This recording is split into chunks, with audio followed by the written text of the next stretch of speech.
So we'll be talking about IEBC reforms shortly with our guest, the advocate, when he joins us. And of course, this ties into a story that's in the papers today.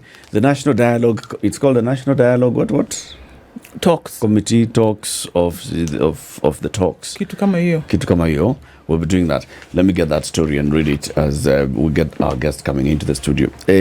These two teams of Azimio and Kenya Kwanza are meeting in a last-ditch attempt at salvaging the talks, because they have said when it comes to the cost of living, our interpretation is different from your interpretation.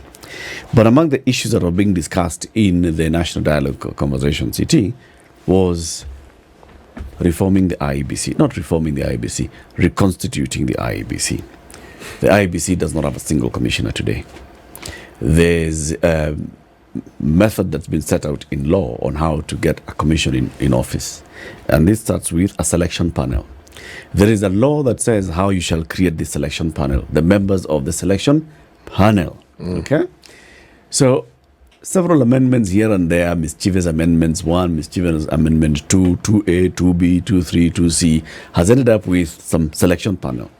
So that one side of the political divide felt this is the wrong constitution of a selection panel for the IEBC. Let's have another one. Oh, bombers. Oh, they said they've agreed. Oh, we don't know what. What we know is that all the pending by-elections have not taken place. There are wards, there are constituencies that do not have representatives because by-elections have not taken place, because we do not have an IEBC in place. We are just coasting, like going like this, like that. There's a clamor to dissolve the entire county government of Meru. By several people who are saying, you know what, let everybody go home. Close this county and everybody go home and seek fresh mandate. Seek fresh mandate requires an IEBC. We don't have one. If we were to dissolve the county government of Meru today, send all MCAs and the governor and deputy home, would need a caretaker, because we can't hold elections because the IEBC not in place. Our guest is Advocate Maurice Kimuli. He's in the studio. Good morning, Wakili. Good morning. Habari ya leo? Very well indeed. Habari ya masiku. Salama kabisa. Tuko salama kabisa, mzima kama kigongo. You look well. Unakaa kama kigongo. Kuna mvua kule Ukambani. Sasa mko sawa. Mvua imeingia. Mbona mvua na kewo?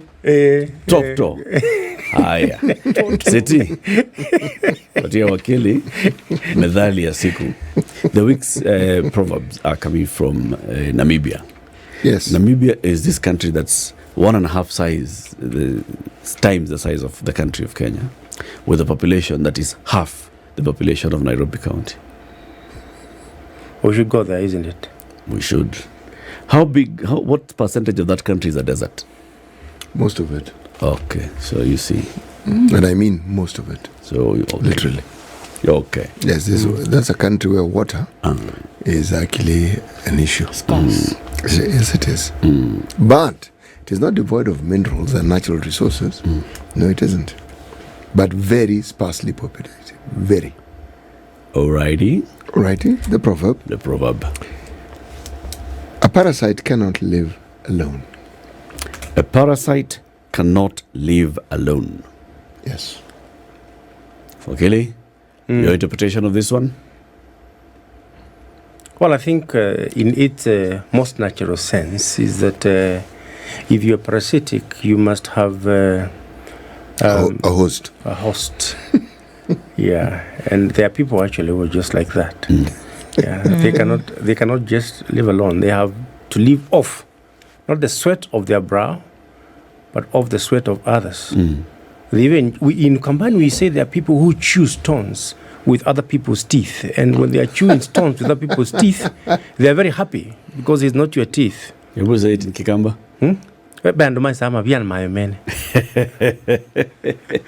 You're really grinding stones, and people are really cheering you on. But and you find a lot of people who are really living large, eating life with a big spoon, but they never look for that money. Maybe it's their parents' money, it's money they have inherited, it's money they have stolen. Yeah, and the rest of us are in the grind, but to feed them. yeah, and a lot of politicians are in that category. Which one? A lot of the politicians. Of You the can't be stones included. or of the- of the- you. It's easier to exclude. Not to include. Maurice, We are the hosts. IEBC. Okay. Yes. And as you walked in, this is what we're talking about. The National Dialogue conversation has been one of the agenda items was constitution of the IEBC. And it appears that they have agreed on that one. What they have not agreed on is whether maize is important Yeah. and how much it should cost. It's Eric, it's a tragedy of our times. And for those of us who are legal practitioners, one of the critical questions we have raised, times without number, is we amend our laws to say that electoral disputes must be resolved within a specific period of time, because those are matters of interest to the people who sit in parliament to make law. And yet, you may be fighting over a dispute that is all about your life. This building is being taken away, and that dispute will not be resolved within 6 months. But the matters that touch on the political class, we make them look like they're more important. In fact, Kenyans believe that matters of election are more important than matters of bread and butter. That you can go hungry, but you must have an MP in the office. Never mind that we have close to 400 of them. They don't even know their names. I discovered the other day that if 2 of them meet, they will have to be introduced. Or, this one is so-and-so. To each other. So, you remember, even before the Supreme Court decided the last presidential election petition, Azmio was saying that if this election is set aside, this IEBC will not conduct the election. So even before the electoral process was over, the agitation had started. And this does not just happen in 2022 or 2023. It's been there since the days of John the Baptist. We have become acquainted to squabbles over the IEBC. What are those squabbles? Are they genuine squabbles? A part of it is genuine. Let me tell you this, Eric. A while ago, just before I was appointed by Uhuru Kenyatta to the selection panel for the IEBC commissioners last year, 2021, I called a friend of mine. I said, we're going to have vacancies, and you are a polished lawyer, a man of integrity. I propose that I think he was here yesterday, I propose that you become a commissioner. And he said, Maurice, we've been together for a very long time. Why? What have I done? Why do you want me dead? What have I done? And so the key question we should ask ourselves is whether the problem is with the system and the law, or the problem is with the people we finally get into the IEBC. There are structural challenges within IEBC. There are challenges of lack of political goodwill. If there was political goodwill that is fair and honest and not selfish, then IEBC would work just the way it is. But the problem is that we have challenges of funding. I've lost the number of times I've heard IEBC say that money doesn't come early enough. We do reforms in the electoral process, every other day as we approach the elections. We are now in the cycle of doing reforms, and there's no guarantee that 2 months before the election, there will be no fresh agitation for change. Change of law here and there. Some of the things we've been talking about are, a clear law that stipulates how you're going to put in place the commission. The Constitution gave us a commission, gave us the numbers. But the Constitution then delegated to Parliament the responsibility to see how the commission is put in place, just like the other commissions. And we don't have a lot of trouble with the other commissions. We have a lot of trouble with IEBC because we have a deficiency of trust in this country. And that deficiency of trust in this country is born out of the way we conduct ourselves when we are appointed, and the jostling that goes into, even for me when I was appointed into that selection panel, the matter had to go to court. Yes. And then you wonder, what is innate for everybody that precisely we have to look, so that you doubt everybody. I was in 2007. That is where now the rain started beating us properly. After Kivuito conducted the election, I was unfortunate to be asked to sue the Standard Group. Sorry for this. To stop them from saying that the Kivuito team was bad. And that time there were a whole 22 commissioners, including the chair. Now we have a few. We used to have 22 of them seated. And because they were supposed to be representing different. You remember the IPPG reforms all the way from, they were supposed to be representing 97. Everybody. Yeah. Because you believe that nikiwa na mtu wangu pale mbele, it's a disease we have in Kenya. That, nikiwa na mtu wangu, everything will be all right. Yeah, that's why we have a bloated parliament. That's why we have, and we believe that we must have somebody speaking for us. And when I went to court and I said, these are good men and good women, please issue an order to stop the media from maligning their names. A judge I would not mention, but it was a respectable judge, looked at me straight in the eye, asked me, Mr. Kimuli, are you serious that you want us to issue this order? So, from time immemorial, what did you answer? Of course, you had to. You were serious at the point. You had to say yes. I had been paid. You said yes, but you didn't mean it. You don't want to see a lawyer who has been paid. Okay. So these are. We've been through this time and again, and even when we were recruiting the previous commissioners, we asked them critical questions about the performance, the working, the establishment, and the synergy between the commission and the secretariat. And in a manner of speaking, we have intrinsic challenges, and we also have challenges that come from outside. And the challenges that come from outside, the failure, the deficiency of trust, political interference, so that even when you have a good person, you can have a very good person taking up positions. You can have a very good person who has preached the gospel for a long time and is born again, and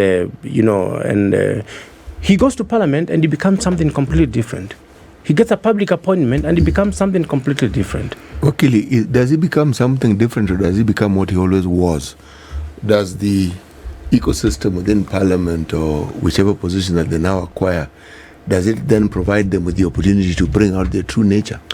Then I think you have a point, but then the other sectors of governance and the economy must be so woebegone that they are completely incapable of bringing out the worst of us. I mean, you work in private companies, we don't know you.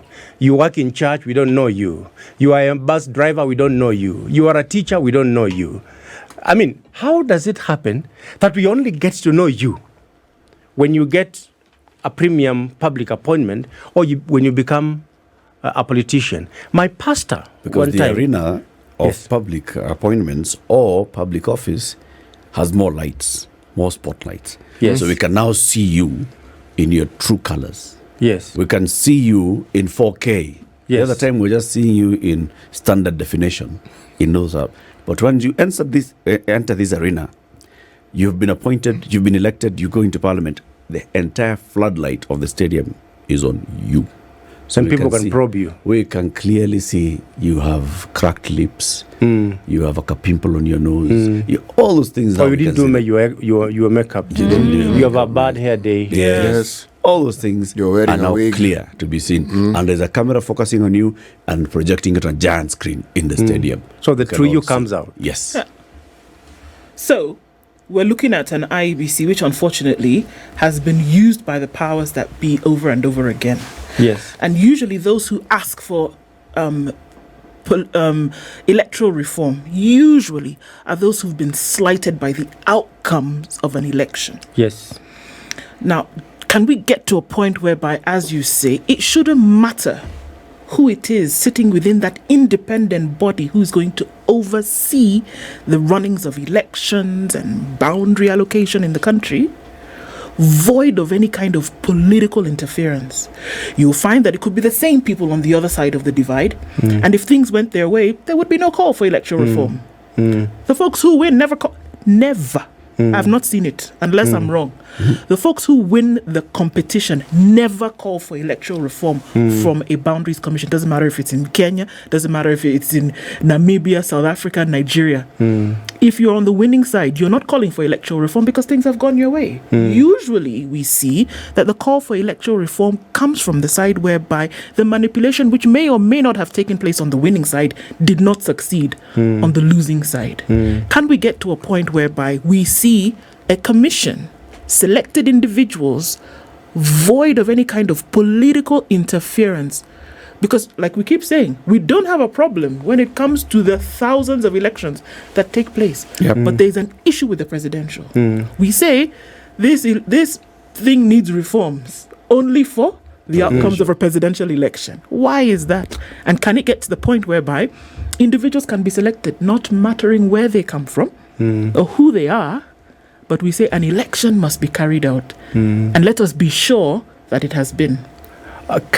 Yes. It's if I remember what Julius Caesar, Shakespeare's Julius Caesar said, when he was told, please do not go out, don't venture out, because I had a bad dream and you might be killed. And he sent his message saying, go and tell them that Julius Caesar cannot come. And then he said, no, cannot is a bad word because I'm able to. Yeah. Just tell them I will not. Will not. We can get there. The question is, what do we need to do for us to get there? What you say is critical because just before 2022, we selected commissioners using a system that had been put in place by Parliament. And at that time, the people now in Azimio, and this is not about Azimio, I'm just backing up what you said, were in government, so to speak. They were supposed to be in their position.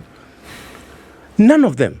They were actually blind to the things they have now seen. Actually, they brought in the amendment to the law to create the selection panel in that manner. Precisely. Okay. And the selection panel that time was put in place. Names were forwarded to President Uhuru Kenyatta. We actually forwarded 8 names to President Uhuru Kenyatta. And they selected the commissioners. So no one said anything. No one said this process is flawed.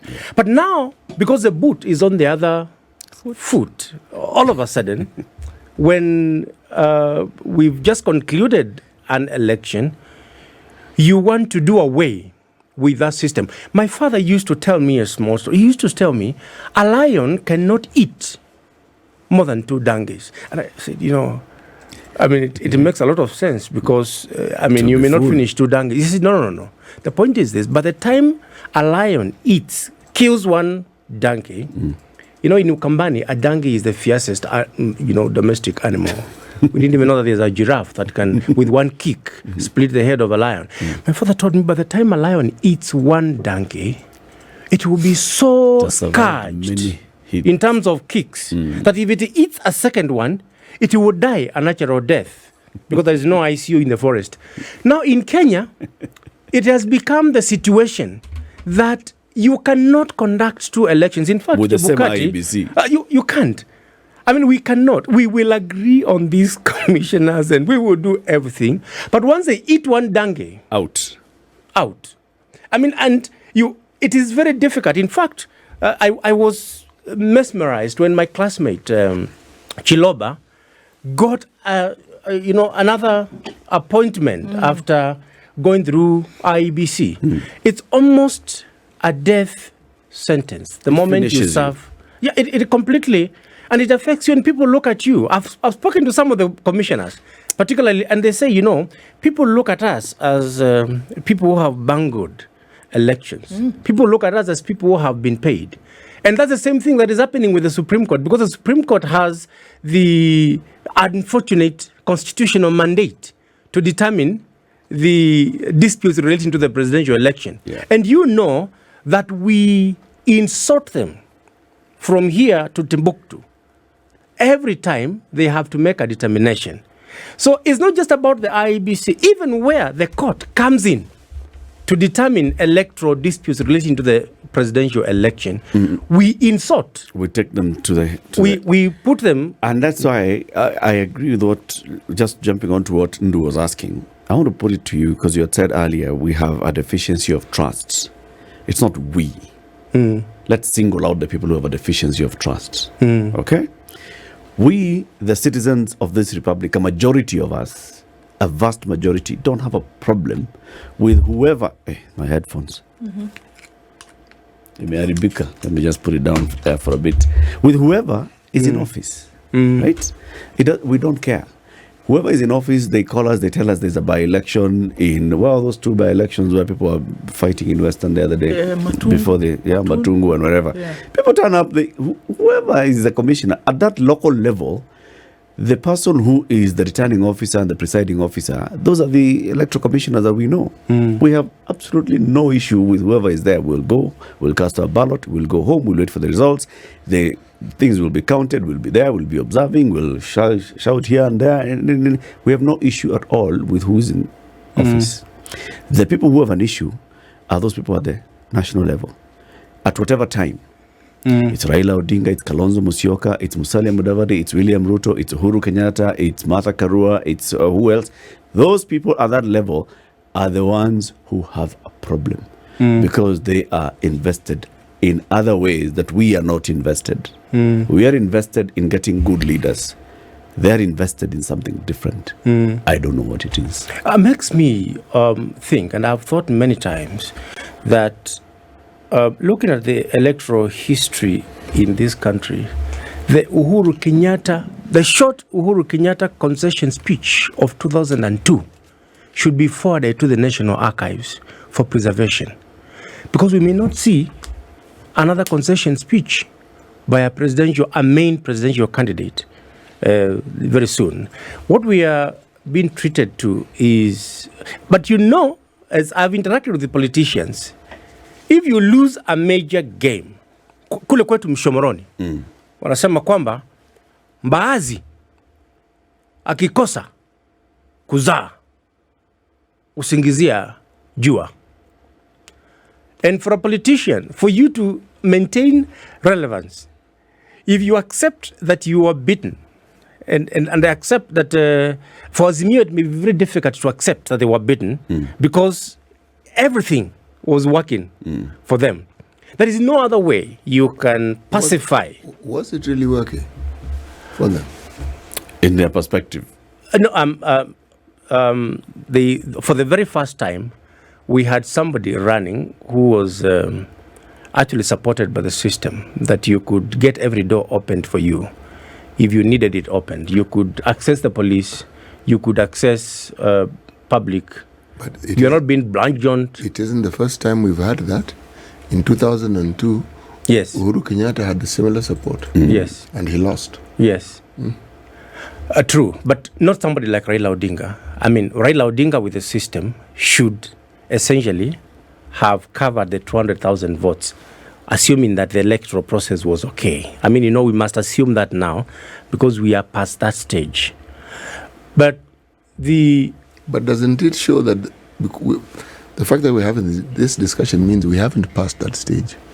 Because if we had, this discussion would have been moot, as you learned friends would say. Yes, it would have been moot if Raila Odinga had conceded.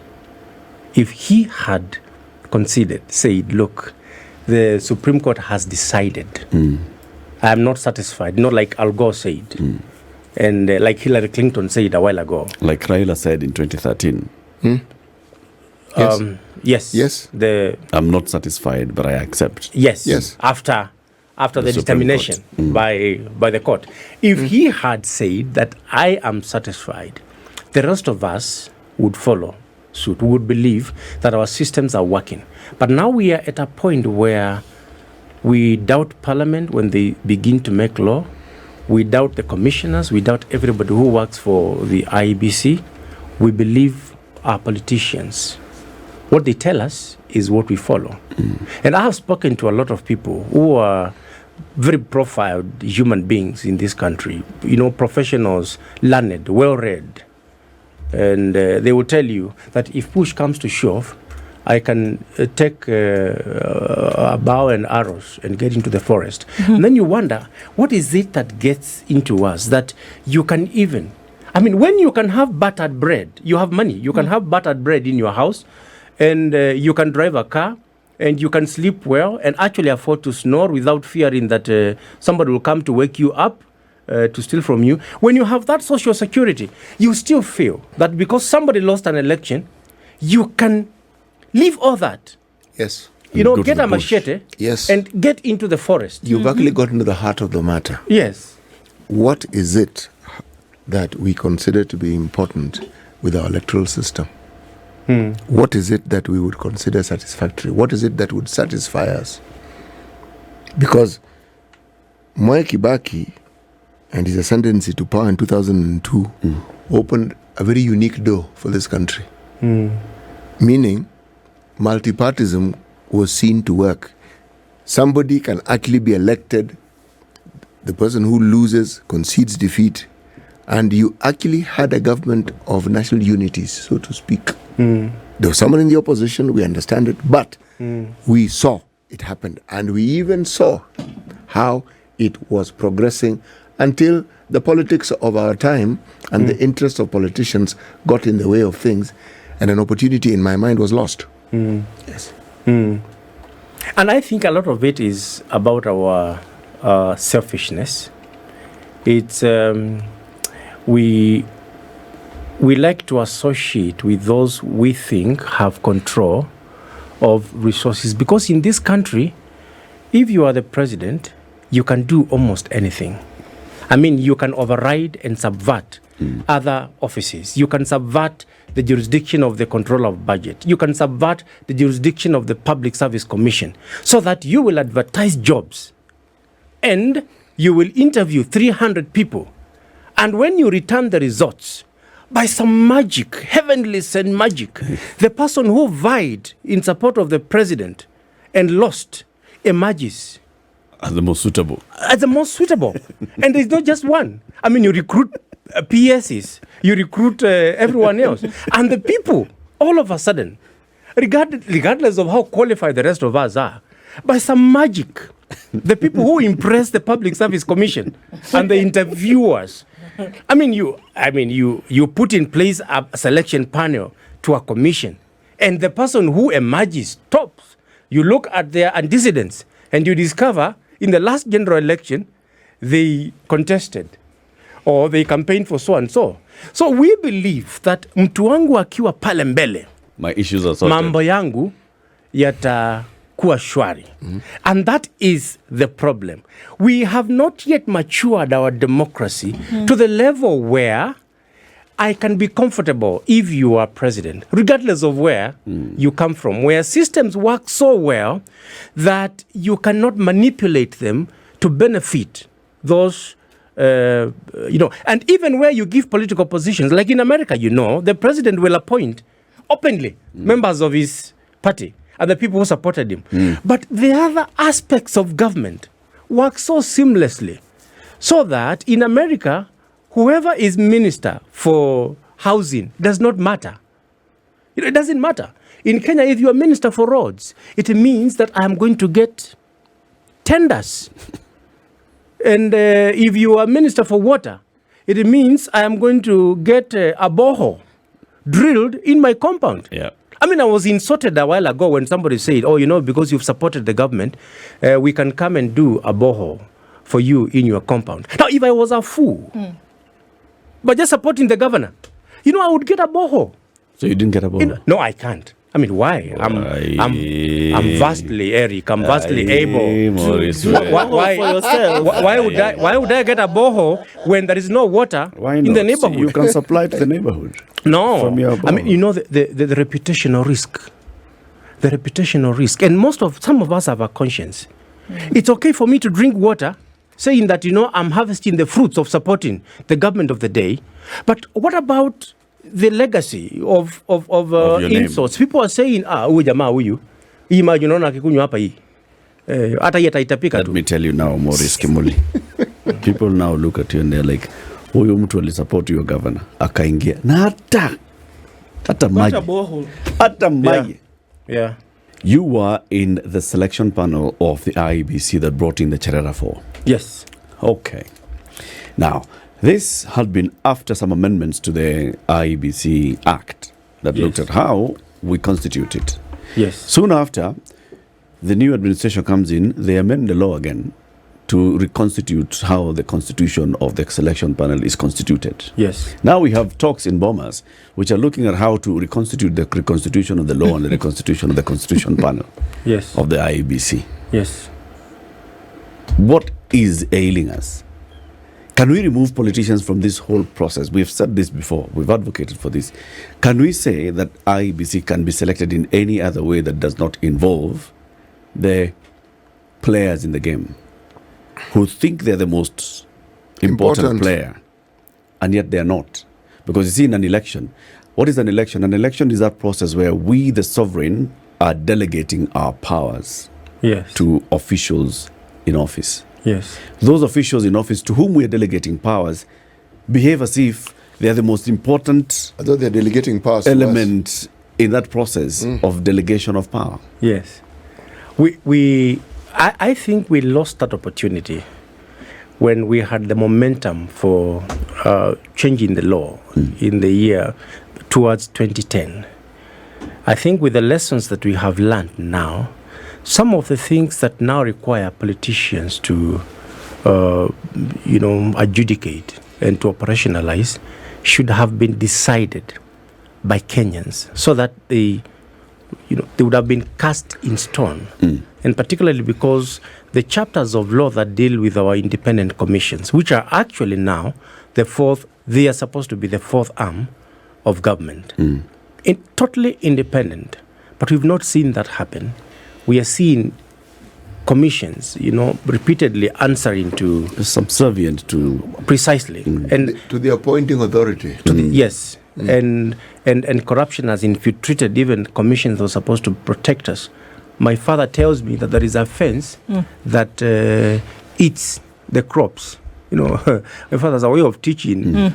He says, you find that the fence is intact. No breach. But then the crops that are next to the fence dry up. And they are not flourishing. You've seen that. They don't flourish. Yep. And yet they are the closest to the fence, to the protector. Protection, to the protector. So my father tells me there is a fence that itself, and we have a lot of such people.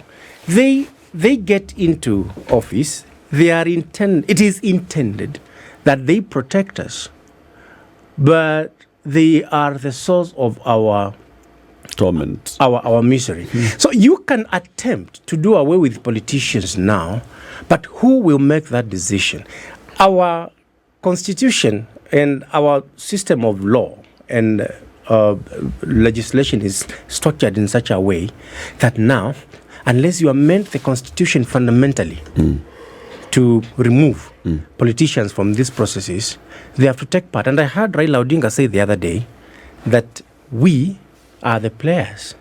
IEBC is the referee. You will not select the referee without the concurrence of the player, of the other key, players. And so it is very difficult for us to get the politicians out of the way. We have to get to that point. Principally, by the way, Raila has agreed with us. Yes. Okay? Yes. You will not see Premier League clubs selecting a player, the referee for the match. No. It is the owner of the Premier League Yes. that has control on the referees. Yes. We are the owners of the Premier League. Yes. We, the voters. Yes. It should be our sole decision on who shall referee Gor AFC Yes. or Gor Kariobangi Sharks Yes. or Gor Muranga Seals. Yes. Not Muranga Seals player saying no. Eric, can I ask a question? Are you suggesting that we should actually elect our IEBC commissioners? We, the citizens, should find a way. Yes, that's what I'm saying. Not allow these delegated people who forget they're delegated Yep. and assume that they're the owners of the boma. Should we have a direct process of actually deciding who? Where else have voters in this country gotten it right? I mean, In the world or in the country? in this country, we elect close to 400 members of parliament. Typically, when you look at the people we end up getting in parliament, those are close to 400 mistakes. We elect over 1,000 members of the county assembly. Those are close to 1,500 mistakes made by voters. We elect the president. That is one universal, common mistake by a lot of us, and we should be caned. So I'm not sure whether the politician, not just in Kenya. Wakili. Yeah.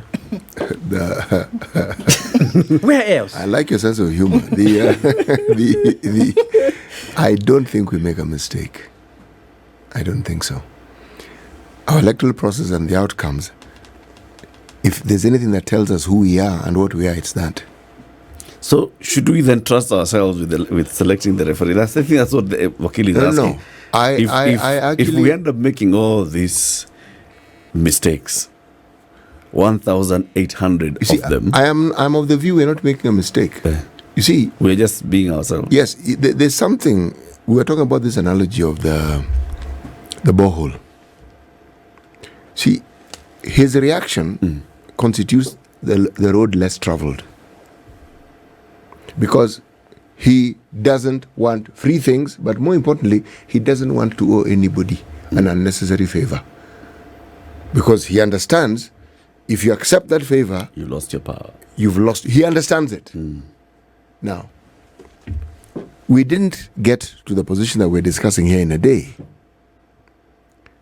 I sometimes think that when I look at how we elect and how we think about our electoral process, it is, what it speaks of is the hope we have lost. We keep thinking that we haven't lost hope, but it speaks of the hope we have lost. And the reason is the sort of people who for the longest time, it's not the case quite right now, who would present themselves to be elected, were people who ordinarily, let me say, had many questions about them than there were answers. Those who perhaps could have presented themselves for election did not bother.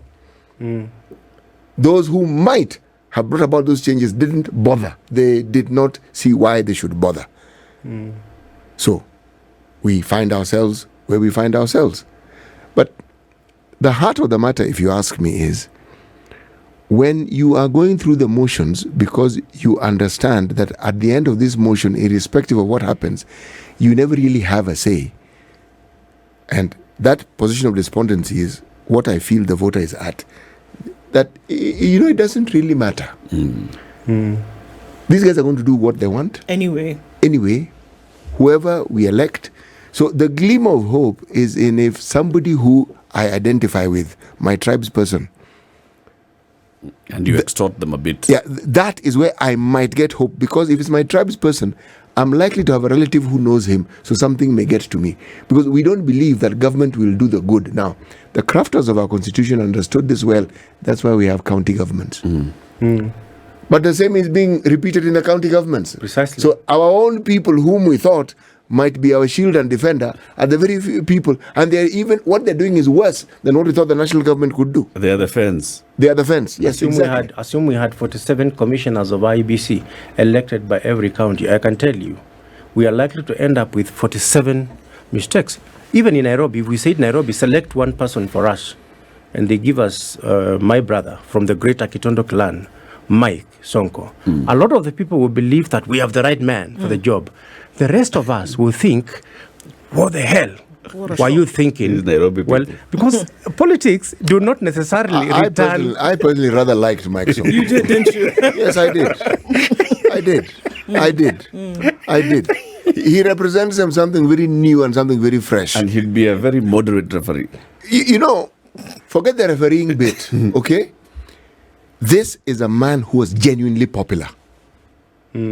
Whatever else we say, he was popular. Now, what does the popularity of such a person tell you? See? The hopelessness of the people. Yes, it's full of messages. I mean, and if he were to stand again, it was understood the likelihood of being elected again was very high. Even in Mombasa, he would still have been more elected so in Mombasa because you consider him a Mombasa boy. So I am saying, when you have a case study like Mike Mbuvi's Okoh, what does it tell you? Because it speaks to you, and we're not seeing what it's telling us. Can we look at a system whereby, for example, when you look at, I thought it very interesting that the US system for elections is run mostly by volunteers. There's no commission in place who decides whether they're going to be back. It's volunteers who, for some reason, the system ingrained in them whereby it's not about whose side you're on. It's not whether you're a Democrat or Republican. The thing is that we have an election to deliver. What we are going to do is make sure all elements in place, we will deliver the election from state to state like that. What would have happened in such a case whereby there's the understanding from the very beginning that even if you want to come and bribe me from here till next year, I'm going to do what is required of me in this process. Yes. Because that's essentially what we're saying here. That it doesn't matter who you are. That you can come and put 500 million at my doorstep. But the truth of the matter is, I have a duty to deliver, and I'm going to do the it. right thing. Yes. And see? we have many examples actually, Ndu, just riding on that. This man was chair of a BOM. Did you vie for that position? No. The community reached out to and you. selected reached out. you. Yes. And said, you know what? Will you take this we up? look at you, we see the values that you bring, we see what you bring to the table, and we'd like you to please be the chair of the BOM. And across the country, you will find such. Yes. People who volunteer their services to be chair of committee here in church, school committee. There are very many volunteers. In fact, we know that even at the local level of IEBC, the returning officers are usually such people.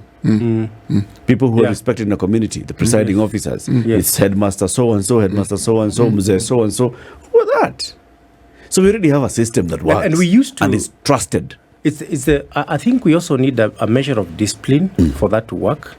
And we used to be there. A friend of mine told me that in the 70s, when he was selling newspapers, he could actually leave his newspapers and go for tea in Nairobi.